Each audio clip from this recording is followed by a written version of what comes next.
Well, the most recent data from the state of Illinois shows nearly 1,200 children are in foster care. That's for the state's 15 most southern counties. And some of those children stay with family members or a trusted adult. But what about those kids who don't have an option? Brooke Slyer is in the studio with more on that. Britt. Well, Evie and Dave, Caritas Family Solutions is the largest provider of foster care services in southern Illinois and the second largest in the state.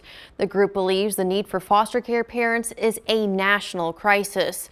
Children are staying in emergency shelters or treatment centers until someone is able to take them in. This is Nick, and he's married to Lydia, and they moved back here recently, and we're glad to have them close by. This is Allie, and she is going to be an RN this month.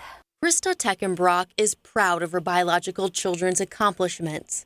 She's equally proud of her 3 adopted children, Mary, 17, Faith, 11, and this is Big Mac, and he came to us when he was 5.5, and he's 9 now. Teckenbrock and her husband adopted the trio while fostering other children through Caritas Family Solutions. Yeah, I mean, it wasn't really a decision to adopt one child over another child. You know, just the kiddos that that were in our home just, weren't able to return home. Over 12 years, the couple fostered 9 other children who went back home to their biological parents, which is always the goal. So some of, our families we've been able to stay in contact with because we worked hard to establish those relationships, and just to watch them grow up and be successful with their families has been an amazing blessing. Right now, Caritas and other foster programs are in need of more people like the Teckenbrocks, who open their doors to children that they've never met before.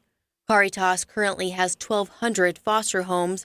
900 of those are relatives to the foster child or fictive kin. Hope Carbonaro, Executive Director of Child Welfare, explains what a fictive kin is. Which may be a school teacher that the child knew, or maybe a neighbor or a friend of the family. Really trying to, if at all possible, to place a youth somewhere where they're familiar. So where's the problem? Family and fictive kin are only licensed to foster that specific child or children, leaving a need for traditional foster homes, especially when Caritas serves more than 1,700 foster children on a monthly basis. While all foster care children in the group's care have a place to stay, many are waiting for a home. Maybe they're in a residential treatment center and they've completed their treatment.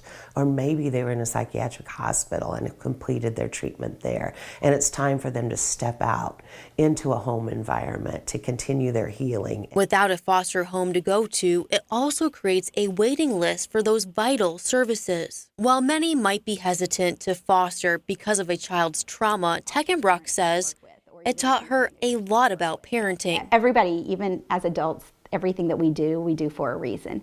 And so instead of trying to discipline that out of our kids, we need to figure out what that reason is and work to meet those needs. Caritas guided her on how to handle trauma correctly, and can even joke now about wishing she had those skills sooner. I often say I feel like I need to go back and apologize to my birth kids. Like, oh man, I did all this wrong.